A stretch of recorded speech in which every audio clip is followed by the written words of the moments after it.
Hello, I'm Emilio Vargas.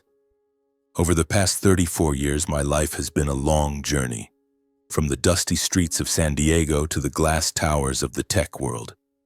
People know me as a successful engineer, the golden boy of tech, but that title means little. I was shaped not by glory, but by my childhood in a rickety one-story house, where the sound of my father's guitar mingled with the swish of my mother's mop, the simple sounds that nurtured my determination and dreams. And perhaps what truly made me grow wasn't the successes that came later, but the realization that love, no matter how pure, can leave the deepest wounds. I was born in San Diego, California, in a working-class neighborhood where the smell of tacos from street carts blended with the blare of car horns and late-night arguments. My father, Manuel Vargas, was a street musician.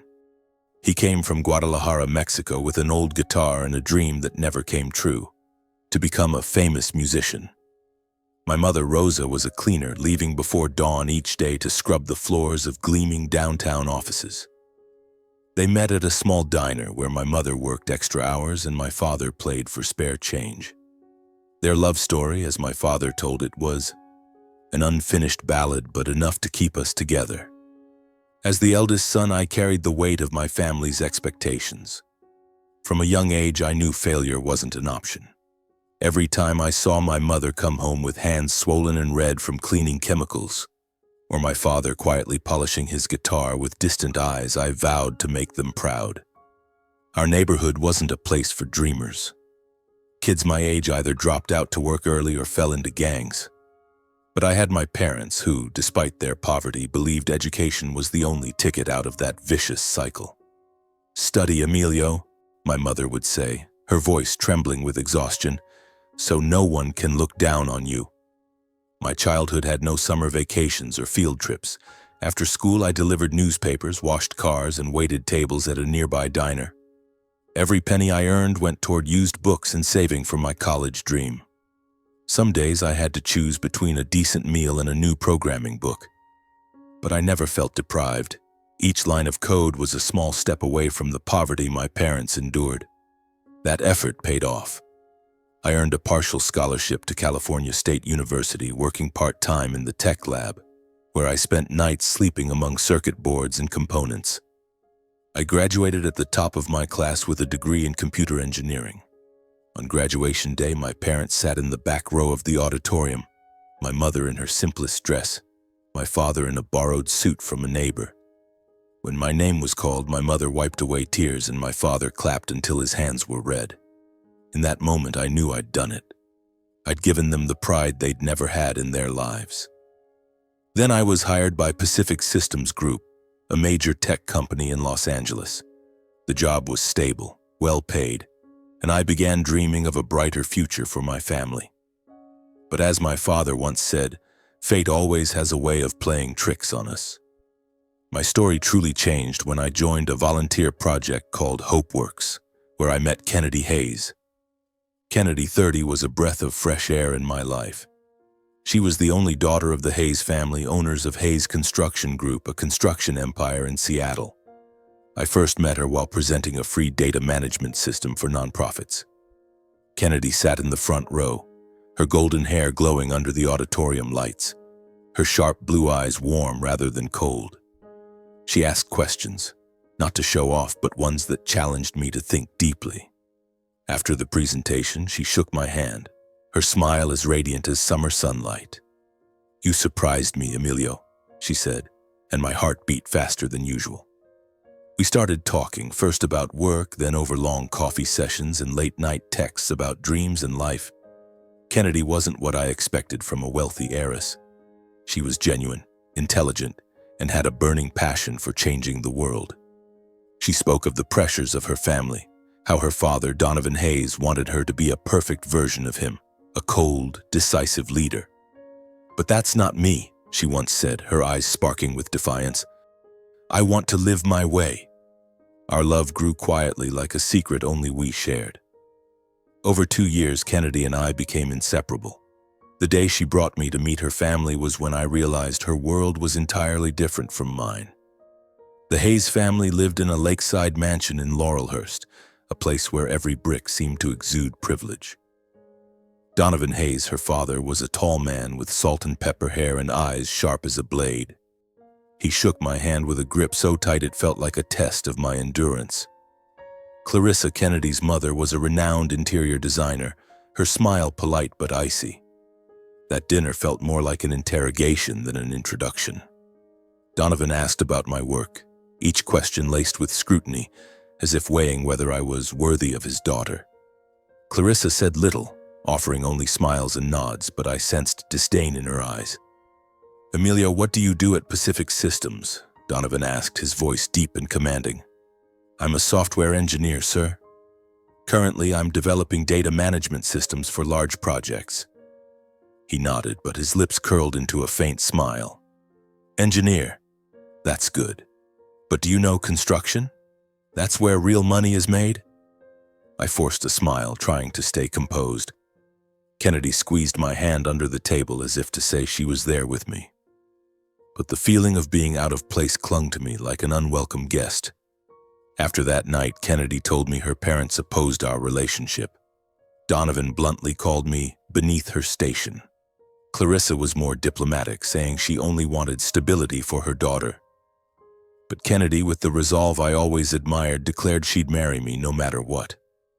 I thought our love was strong enough to overcome anything.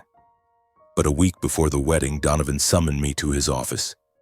He slid a thick stack of papers across the desk, his voice cold. "Sign this, Emilio.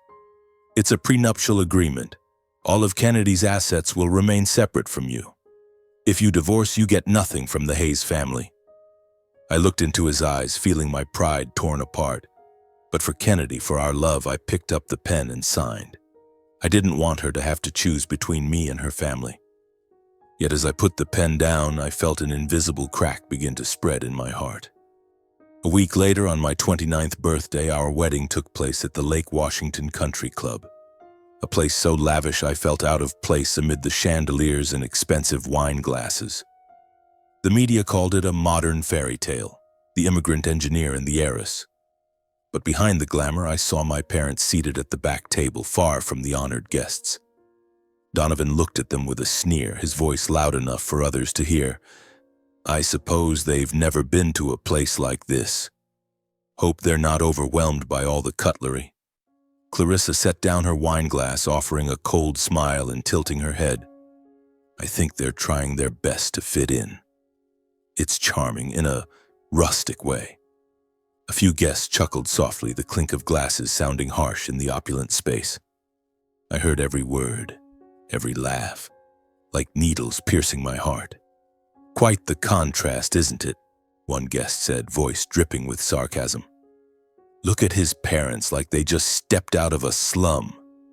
My face burned, my heart heavy. My father still tried to smile, striking up conversation with a waiter to ease his discomfort. My mother held his hand, her eyes a mix of pride and slight embarrassment. In that dazzling setting, I suddenly felt smaller than ever. The brilliant lights couldn't hide the shame and humiliation rising within me. And in that moment, I understood. Even on my own wedding day, they wouldn't respect my parents. It was the first crack, small but deep, foreshadowing everything that would come later.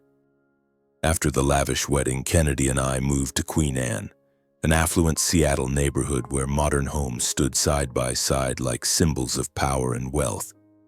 Our house was a stunning architectural marvel, with glass walls overlooking Puget Sound and luxurious interiors designed by Kennedy's mother, Clarissa. But one detail I could never forget was the small print on the deed. Hayes Construction Group. This house wasn't mine, wasn't ours. It belonged to her family, and I was merely a guest allowed to stay. Life in high society was like a play I was forced to memorize. Business dinners, charity galas, black tie events where everyone wore expensive suits and gowns, they were all stages where I had to perform. I learned how to shake hands properly, smile through probing questions, and respond without betraying my discomfort. But standing beside Kennedy, I saw the scrutiny in people's eyes. "The immigrant engineer," they whispered behind my back, their tone a mix of curiosity and mockery. What did he do to win her? It sure wasn't money. I tried not to let those words get to me, but every time someone mentioned Kennedy's family or the Hayes Golden Girl, I felt like a faint shadow next to her. Kennedy always held my hand, introducing me as her talented husband with a smile. But the looks from others told a bitter truth. They didn't see me, Emilio Vargas. They only saw the lucky man who married Kennedy Hayes. I swallowed the hurt, stayed silent, and focused on my dream. For years, I'd nurtured the idea of starting a tech marketing company, a platform to help small businesses reach customers smarter and more efficiently. That idea burned in me, a fire keeping me grounded amid the stifling days in Queen Anne. 2 years after the wedding, I convinced Kennedy to co-found Vargas and Hayes Innovations. She agreed instantly, her eyes lighting up as I shared my vision. "I believe in you, Emilio," she said. And in that moment, I felt our love was still intact, despite the pressures. But launching the company required capital, a lot of it. And that's when the Hayes family stepped in. Donovan Hayes, Kennedy's father, agreed to invest. He sat across from me in his office, his voice low but sharp as a blade. "You've got a good idea, Emilio. But ideas aren't enough. You need money, and I have money." I nodded, knowing this was my only shot at making my dream real. But as I signed the contract, I couldn't ignore his gaze, the look of a man holding all the power, with me as just a pawn on his board. Vargas and Hayes Innovations was born, with me leading operations and product development, while Kennedy handled finances and administration. The company grew quickly. My products, data analytics platforms, and digital marketing strategies earned high praise from clients. The media took notice, calling us the perfect blend of brains and wealth. On social media, images of Kennedy and me were everywhere, from interviews to articles celebrating our modern marriage. But behind the glamour, the truth was far different. Within the company, I began to see my real place. Everyone implicitly understood that Kennedy represented the Hayes family. She controlled financial decisions, signed off on major contracts, and took the lead in key negotiations. I, despite being the founder and CEO, was seen as the technical lead, a polite way of saying I was just a senior employee, nothing more.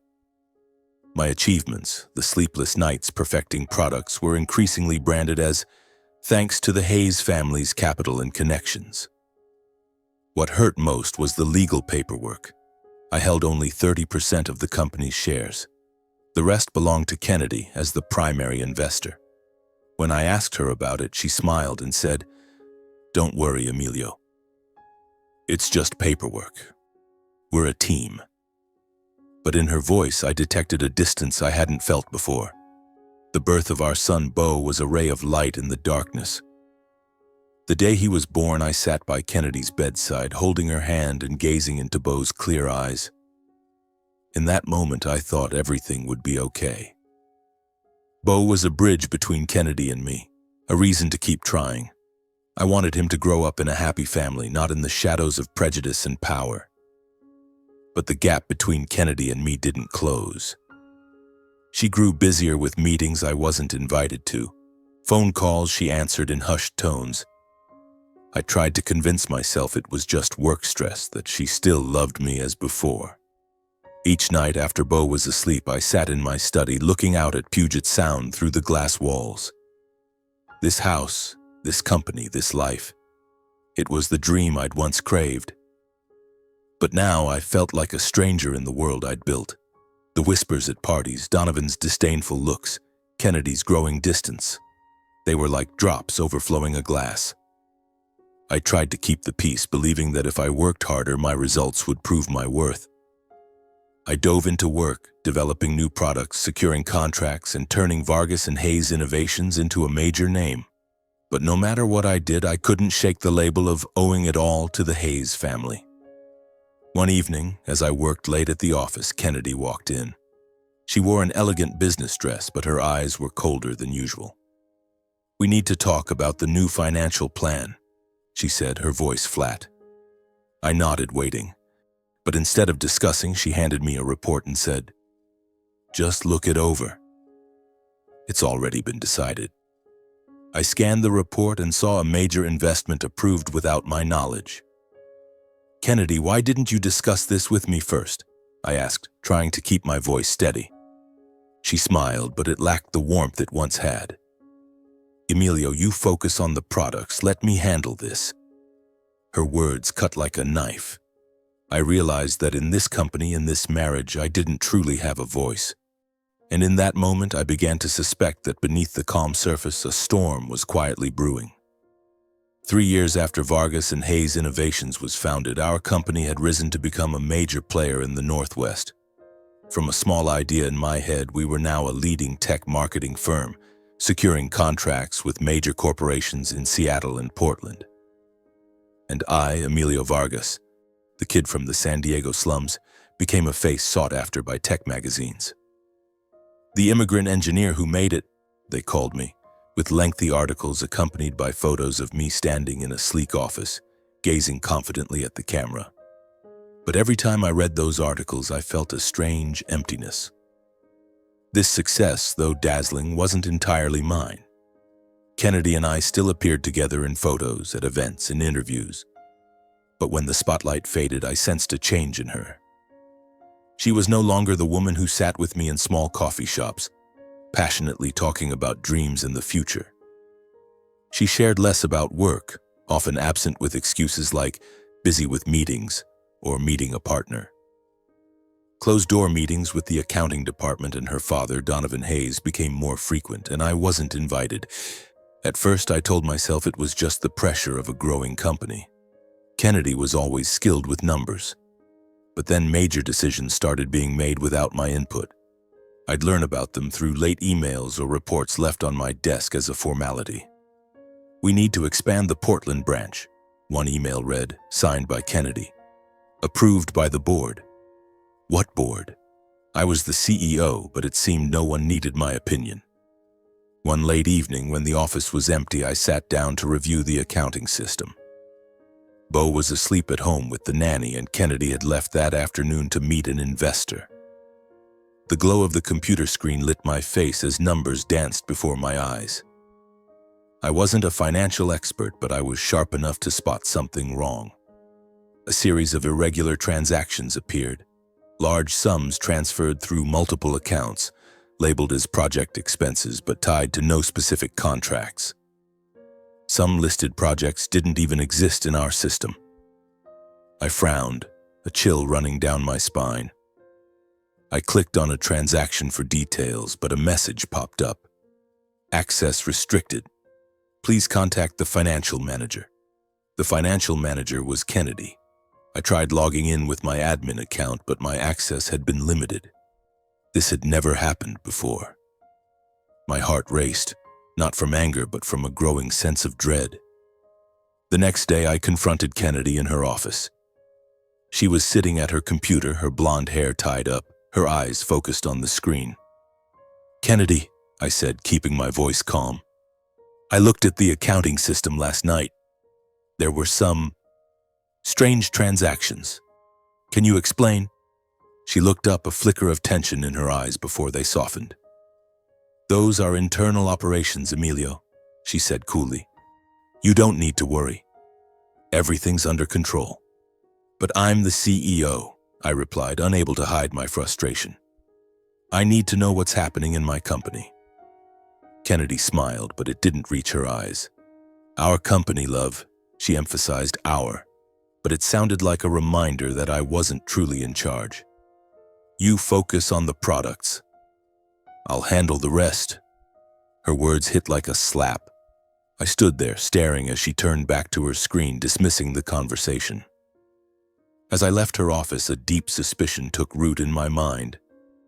This company, my dream, might be a front for something bigger, darker, and the name Hayes, once the capital behind my dream, now loomed like a threatening shadow.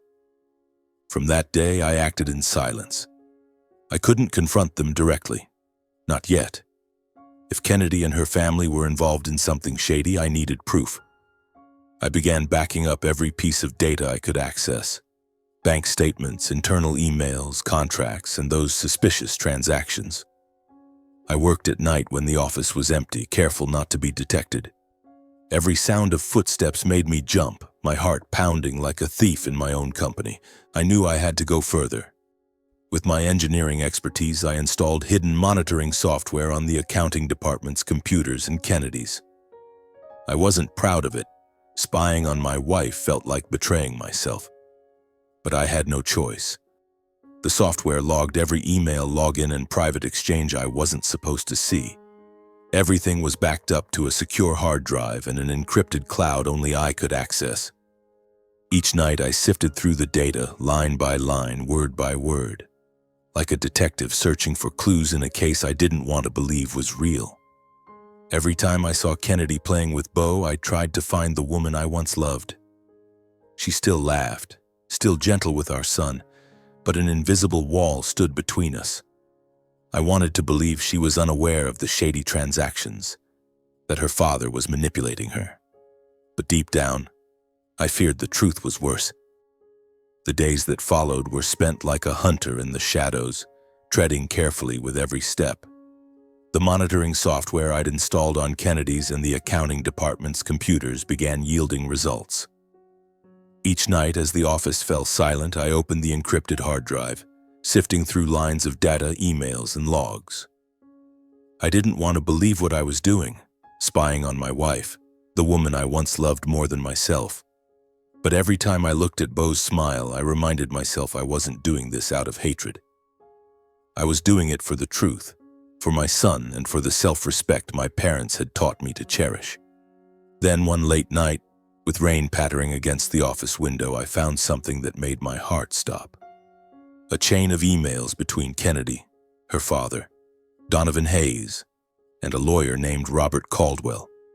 My fingers trembled as I clicked on the first email. The subject line was simple: internal restructuring. But the contents were anything but. They discussed transferring full ownership of Vargas and Hayes Innovations to Kennedy, citing structural adjustments to optimize profits. I read it over and over, each word stabbing into my chest. This company was my dream, my sweat and blood, but now it was being stolen by the woman I called my wife. I scrolled through the other emails, each revealing another piece of a larger conspiracy. One from Donovan read, "We need to ensure Emilio has no control. He's talented, but he can't interfere with the plan." Another from Caldwell suggested, "We can fabricate evidence of Emilio's tax fraud and embezzlement of investment funds. This will remove him from the company and ensure no one suspects." My blood rushed to my head, my breathing heavy. They didn't just want to take the company. They wanted to ruin me, to frame me as a criminal to cover their own crimes. The shock left me numb. I sat staring at the screen, feeling as if the world had collapsed. All my work, the sleepless nights coding, the days spent pitching to clients, the dreams I'd shared with Kennedy, it was all just a tool in the hands of the Hayes family. I was a pawn they'd used to build their empire, ready to discard when I was no longer useful. For nights on end, I couldn't sleep. Every time I closed my eyes, I saw Kennedy's cold gaze, heard Donovan's voice calling me beneath her station. I wanted to confront her, to shout that I knew everything. But I held back. Acting rashly would play into their trap. They wanted me to lose my composure, to make a mistake they could use against me. I couldn't let that happen. Instead of confronting them head-on, I chose to fight back in silence. I began organizing the evidence meticulously, like an archaeologist uncovering a fragile treasure. Every email, bank statement, and suspicious transaction was cataloged by date and sender, encrypted on my hard drive and private cloud. I knew one small slip could erase everything I'd built, and my honor, the value my parents taught me to prize above money, would be forever tarnished. I reached out to Carlos, an old college friend now working as an auditor in San Diego. I met him at a small coffee shop far from Seattle to ensure no one recognized me. "Carlos," I said quietly, "I need you to look at something. But no one can know, not even Kennedy." He looked at me, concern in his eyes but asking no questions. I handed him a USB with bank statements and financial reports, and he promised to analyze them thoroughly. "Stay calm, Emilio," he said. If something's off, I'll find it. Next, I contacted Maria, an immigration lawyer in Los Angeles I'd met during my volunteer work. She wasn't just skilled in law, but knew how to protect people like me, immigrants always living cautiously. Through a secure channel I'd set up, I sent her a portion of the evidence and asked for advice on legitimizing it for court if needed. "Emilio, you're playing a dangerous game," Maria warned over an encrypted call. "But if you're right, the Hayes family won't get away." She guided me on authenticating digital evidence, from timestamps to access logs, to ensure legal validity. All communication with Carlos and Maria happened through secure channels. I avoided my personal email and phone, knowing the Hayes family had the resources to monitor me. Every move was calculated, like walking a tightrope, aware that one misstep could bring my world crashing down. I didn't tell anyone, not even my mother. Her warm heart and simple faith couldn't bear knowing I was fighting my own wife. I wanted to protect her as she and my father had protected me through the hardest years. In those long, lonely nights, I sat in my office, moonlight streaming through the glass, illuminating the data on my screen.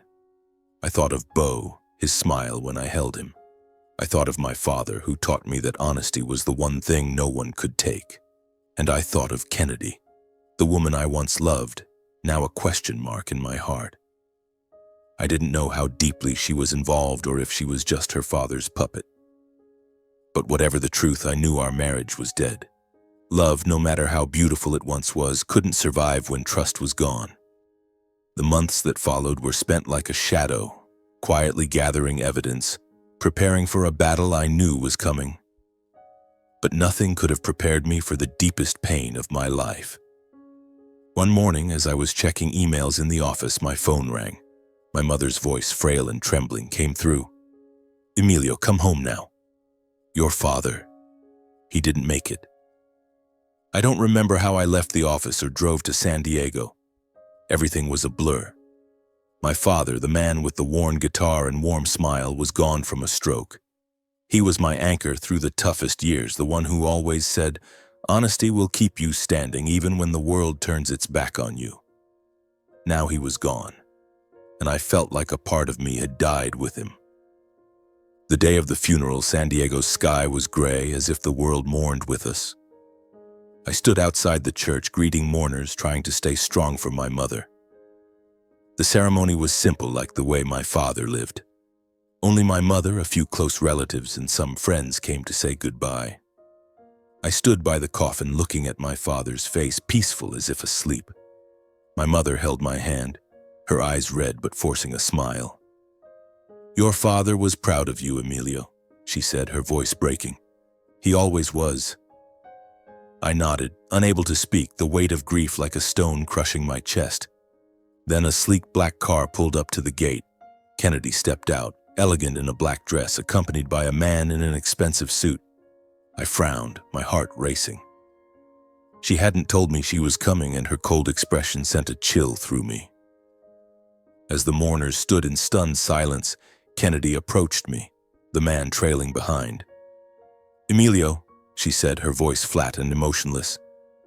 "We need to talk." She handed me a thick folder with a dark blue cover. I opened it, and the first words hit me like a blow. "Petition for divorce." Before I could react, she continued, her voice loud enough for those nearby to hear. "I can't keep living with a liar, Emilio. You used my family, used me for your own gain. I can't accept that." Her words were a razor slicing through my pride. My family, gathered quietly in the churchyard, turned to look. My mother, still wiping tears for my father, collapsed, her face pale. My Aunt Rosa, my mother's sister, shouted, "What are you saying, Kennedy? How dare you say that now?" Others murmured, their eyes filled with anger and pain. But Kennedy stood there, her gaze icy, as if oblivious to the cruel blow she'd just dealt my family. I looked at her, my eyes hollow from sleepless nights. I wanted to scream, to say that she and her family were the liars. I wanted to reveal the emails, the plans to seize the company, the plot to ruin me. But I didn't. I stood frozen, clutching the folder, feeling the world spin. I'd known this day would come. But I hadn't expected it to happen now at my father's funeral, when the pain of loss was already tearing me apart. My mother was helped inside by Aunt Rosa, her breathing faint. I wanted to run to her, to hold her and say everything would be okay. But I knew, in that moment, I couldn't afford to be weak. Kennedy had chosen the cruelest moment to strike, and I couldn't let her win. I met her eyes, my voice low but firm. "Are you done, Kennedy?" She flinched slightly but said nothing, turning and walking away, the lawyer following like a shadow. When her car disappeared, I went inside and knelt beside my mother, taking her hand. "I'm sorry, Mom," I whispered, tears finally spilling over. But in my heart, I knew this wasn't the time to cry. The pain of losing my father, Kennedy's betrayal, and the dark shadow of the Hayes family fused into a fire within me. I understood that everything was over. Love, trust, and a marriage built on lies. But I also knew this was the moment to fight back. Not with angry words or pointless arguments. I would fight with the truth, with the evidence I'd meticulously gathered over months. I stood, wiped my tears, and looked toward the church where my father rested. "Dad," I whispered in my heart, "I won't let you down." The days after my father's funeral, I returned to Seattle like a soldier coming back from a battlefield, carrying the weight of grief and a burning resolve. But before I could catch my breath, the Hayes family struck. Kennedy filed for divorce, and immediately, a vicious media campaign to smear me was launched with staggering speed. Local newspapers, online news sites, and even social media were flooded with cruel headlines. Immigrant engineer accused of tax fraud. Emilio Vargas, exploiter of a tycoon family for personal gain. Each word was a dagger, not only piercing my pride, but also the sacrifices my parents made to get me where I am today. Kennedy appeared on television, her eyes glistening like the perfect victim.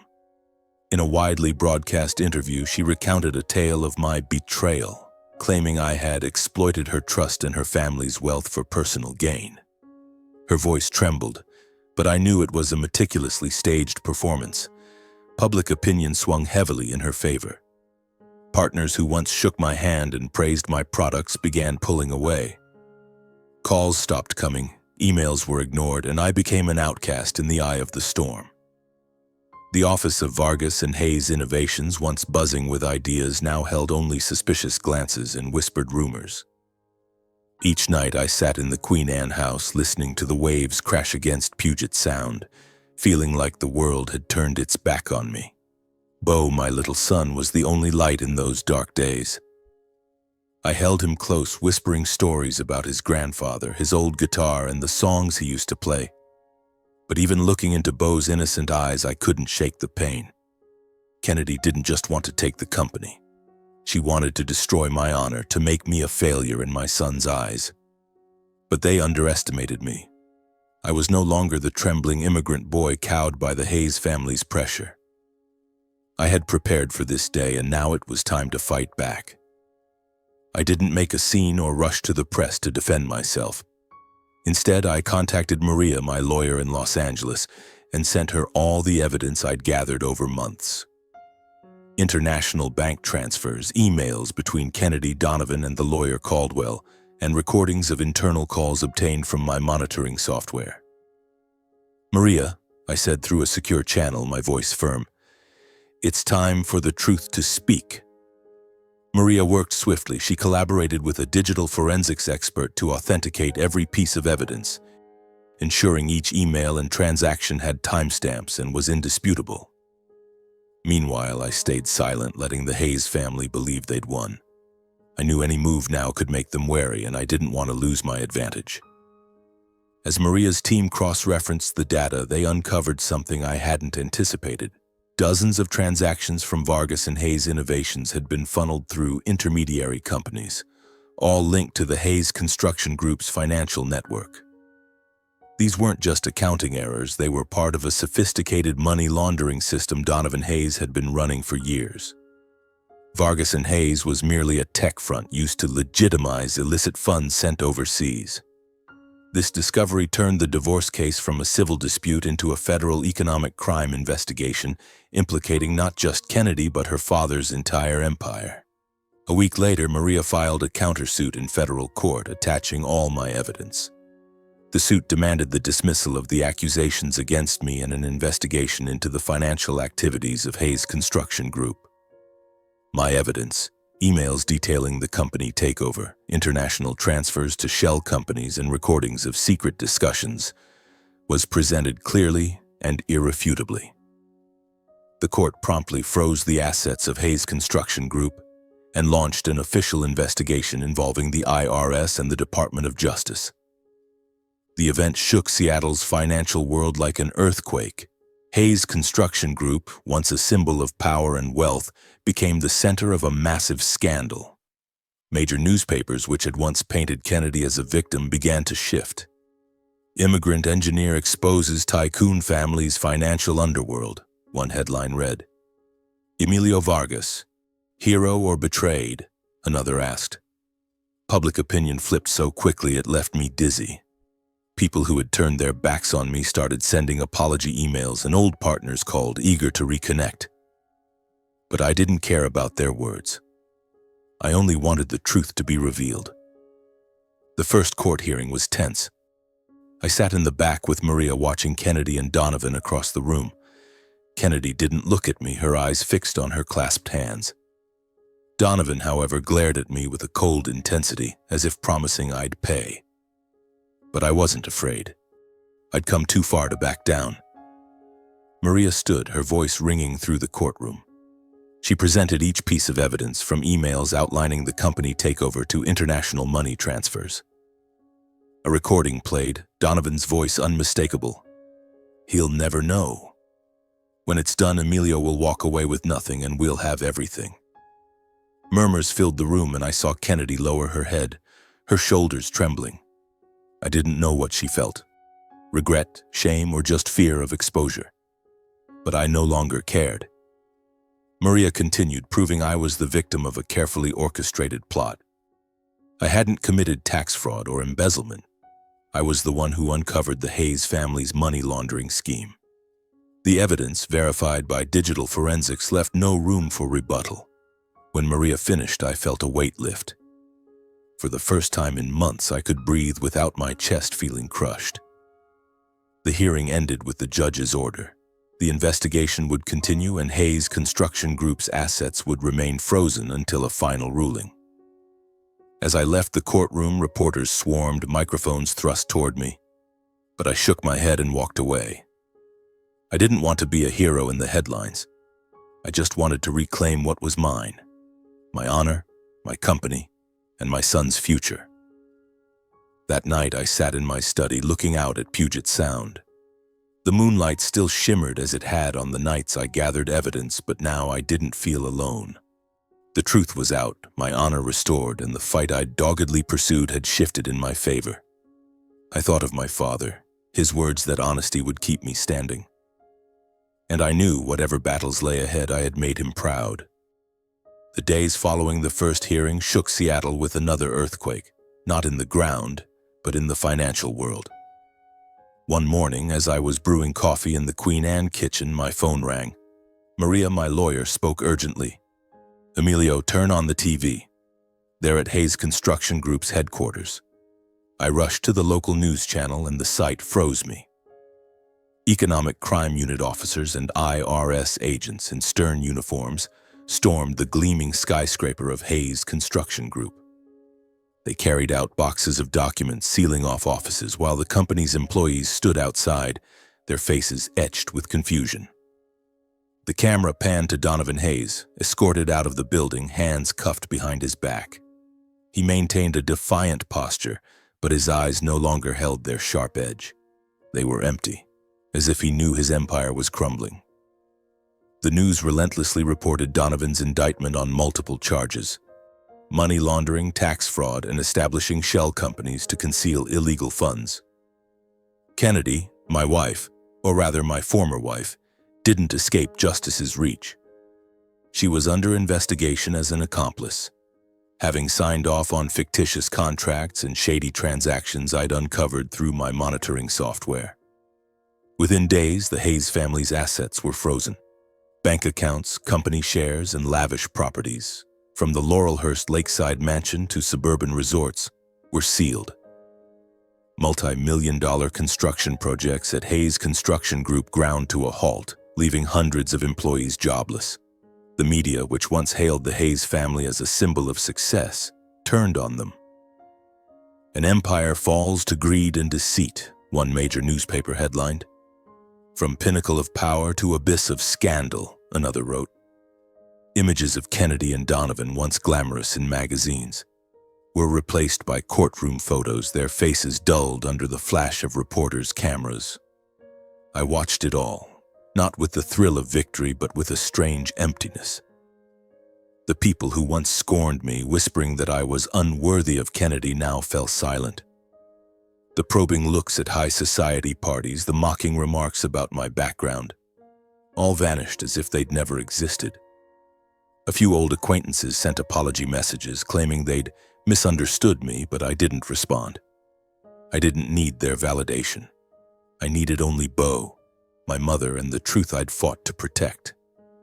I chose silence, refusing to retaliate or flaunt my victory in the media. Instead, I worked closely with the investigators. Every document, email, and recording I provided was a piece completing the puzzle of the Hayes family's conspiracy. I didn't do this out of hatred. I did it for my father, who taught me that justice doesn't need loud cries. It needs only the truth. Within weeks, the Hayes empire unraveled. The skyscraper of Hayes Construction Group, once a symbol of power, stood empty, marked only by sealed signs and memories of a faded glory. Kennedy vanished from the spotlight, no longer appearing on TV or at social events. Some sources claimed she'd left Seattle, seeking to escape the scrutiny and tightening investigations. Donovan, who once looked at me with disdain, now faced decades in prison. The Hayes family, once Seattle's kings and queens, was reduced to a shadow of itself. Meanwhile, I became an unwilling symbol. Newspapers called me the immigrant hero, the man who stood against a tycoon empire. A tech magazine even published a long feature on my journey from the San Diego slums to the Seattle courtroom. But I didn't feel like a hero. I was just a man who fought for what he believed in: honor, family, and truth. Each night I returned to the Queen Anne house, now just me and Bo. The house, still bearing the Hayes Construction Group name on its deed, was no longer my cage. I sat by Bo's bedside, watching him sleep, his soft curls so like my father's. "Son," I whispered, "I'll give you a life where you'll never feel ashamed." I thought of my mother, how she cried when she heard the Hayes empire had fallen. "You did the right thing, Emilio," she said, her voice full of pride. "Your father is smiling in heaven." I opened my laptop, checking emails from Maria. She reported that the investigation was ongoing, but my evidence was enough to ensure the Hayes family couldn't turn the tide.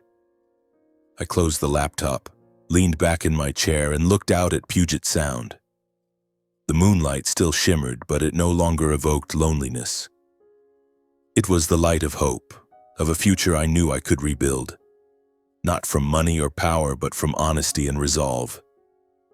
I thought of my father, of the old guitar he left behind in our San Diego home. I promised myself that one day I'd teach Bo to play, just as my father taught me. And I'd tell him the story of his grandfather, a man who never abandoned his belief in truth. My fight wasn't over. There were still hearings, unanswered questions, but I knew, with each step, I was closer to freedom, to a life where I could hold my head high without fear of scorn. The months that followed were a grueling stretch of tension and waiting. I spent most of my time working with Maria and the investigators, providing additional details from my encrypted hard drive. Each court hearing was a battle, not just for justice, but for Bo's future. I didn't want him to grow up under the shadow of lies or the accusations the Hayes family had pinned on me. Every time I stepped into the courtroom, I felt my father's gaze, as if he were there, reminding me that honesty is the strongest weapon. Finally, after months of litigation, the federal court delivered its final ruling.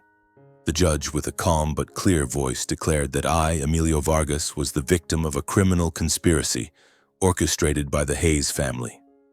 All charges against me, tax fraud, embezzlement, were completely dismissed. Moreover, the court ordered that full ownership of Vargas and Hayes Innovations be restored to me, recognizing me as the founder and heart of the company.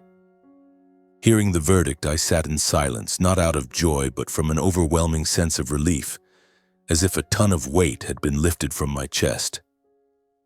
Kennedy faced the consequences of her actions. She was sentenced to 5 years of probation, stripped of custody rights, and ordered to pay substantial reparations for the damages she and her family caused. I didn't see her at the final hearing. She didn't show, perhaps unable to face the exposed truth. Donovan Hayes, the man who once looked at me with disdain, received an 18-year prison sentence for money laundering, tax fraud, and creating shell companies. As he was led out of the courtroom, I saw an old man no longer resembling the powerful chairman of Hayes Construction Group.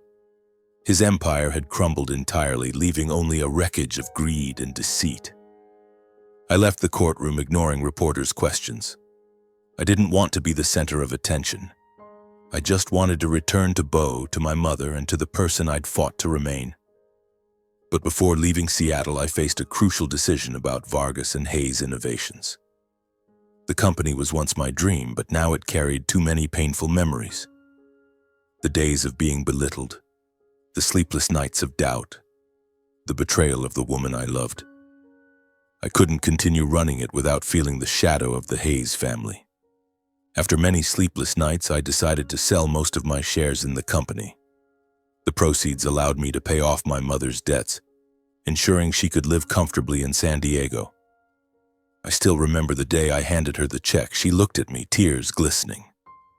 "You didn't have to do this, Emilio," she said, her voice trembling. "I just want you to be happy." I hugged her, whispering, "Mom, I'm happy knowing you don't have to worry anymore." With the remaining funds, I kept a small portion to start anew, not in Seattle, but where I truly belonged. I withdrew from the media and the world of big business. The flashing cameras, high society parties, and calculated handshakes were no longer my life. I returned to San Diego with Bo and a new, simpler dream. I wanted to raise my son with honesty and self-respect as my parents raised me. Each night I sat by Bo's side, reading to him, telling him about his grandfather, promising him a world not ruled by money or power. With the remaining funds from the sale, I founded a small tech company called Morales Digital, named after my father's true surname as a tribute. Morales Digital doesn't chase multi-million-dollar contracts or high society glamour. Instead, it focuses on digital solutions for small businesses. Street vendors, family shops, people like my parents who need a chance to rise. That was my original vision when I entered tech, and now I could live it. My life is no longer glamorous. I rent a modest house in San Diego near where I grew up, with a small garden where Bo can play. Each morning I take him to preschool, watching him wave with a radiant smile. I work at Morales Digital's small office with a handful of employees who share my dream. We don't compete with tech giants. We just want to provide practical solutions to help ordinary people build better lives. Every week I take Bo to visit my mother. She cooks us traditional Mexican meals, the scent of tacos and enchiladas filling her small kitchen. I sit there, watching her and Bo laugh, feeling a peace I never had in Seattle. I'm no longer the successful immigrant engineer in the headlines. I'm just Emilio, a father, a son, and a man living true to his values. One afternoon, while cleaning the storage shed, I found my father's guitar. It was old, the strings worn, but when I touched it, I could almost hear his warm, loving voice. I brought it to the living room, placed it on a wooden stand, and promised myself I'd teach Bo to play someday. I want him to know that life isn't just about money or fame, but about the simple moments, the songs that come from the heart. Though my life lacks the old glamour, it's more meaningful than ever. I work on my terms, free from power or schemes. I am Emilio Vargas, son of Manuel and Rosa, father of Bo, and a man who chose the path of truth. And every time I look into my son's eyes, I know I chose right. Years have passed since those chaotic days in Seattle. I've left behind the spotlight, the glowing headlines, and the painful memories of the Hayes family. Now I live in San Diego in a modest house with a garden full of flowers where Bo can run and laugh. Morales Digital, the company bearing my father's true surname, runs steadily, serving small businesses with simple yet effective tech solutions. I no longer dream of multi-million-dollar contracts or fame. I just want to bring a bit of light to people like my parents, ordinary workers struggling to survive in an unfair world. One early autumn morning, with San Diego's air cool and gentle sunlight filtering through the trees, I took Bo's hand and walked with him to the cemetery where my father rests.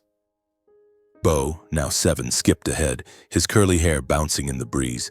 He carried a bouquet of wildflowers he'd picked from our garden, saying, "Grandpa likes simple things." I smiled, warmed by my son's innocence, but a wave of emotion surged as we stopped before the gravestone. The stone bore my father's name, Manuel Vargas, simple yet dignified. I knelt, placing my hand on its cool surface, feeling as if I were touching memories of him.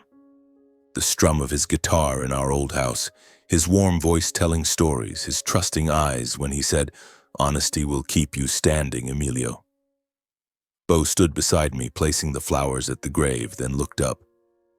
"Dad, does Grandpa know you won?" he asked, his voice clear and bright. I smiled, ruffling his hair. "He knows, son. He always does."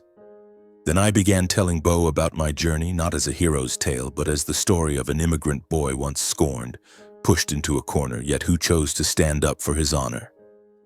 I spoke of the tough days in San Diego's working-class neighborhood, the sleepless nights coding, and how I fought to hold on to the truth, even at the cost of a broken marriage and scars that would never fully heal.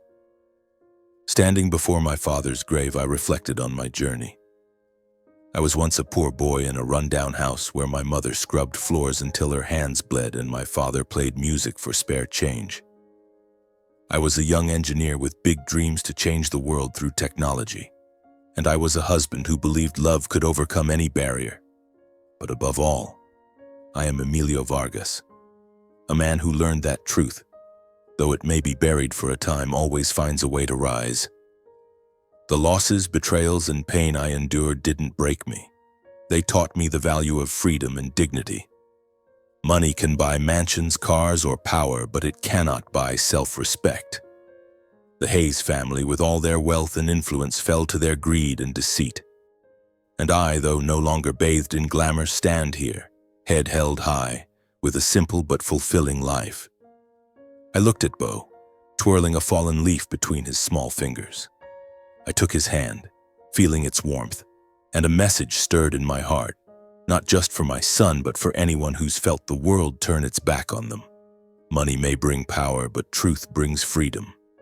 Don't let gratitude become chains. Hold on to your dignity, for it's the one thing money can't buy. I knelt beside Bo, pointing to my father's gravestone. "Son," I said softly but firmly, "Grandpa once told me, when you live right, time will stand by you." Bo nodded, perhaps not fully grasping the word's weight. But I knew one day he would. I would teach him to live as my father did, as I've tried to live, with honesty and resolve, no matter how harsh the world may be. A gentle breeze swept through the trees, carrying the scent of grass and earth. I stood, holding Bo's hand, and we walked out of the cemetery. The autumn sun lit the path ahead, as if opening a new chapter of life. I was no longer the successful immigrant engineer or the hero who exposed a tycoon empire. I was just Emilio, a father, a son, and a man who had found the true meaning of his life. Back home, Bo ran into the garden, chasing a butterfly. I stood on the porch watching him and smiled. My journey, with all its pain and triumphs, had led me here, a place where justice, honesty, and love still held value.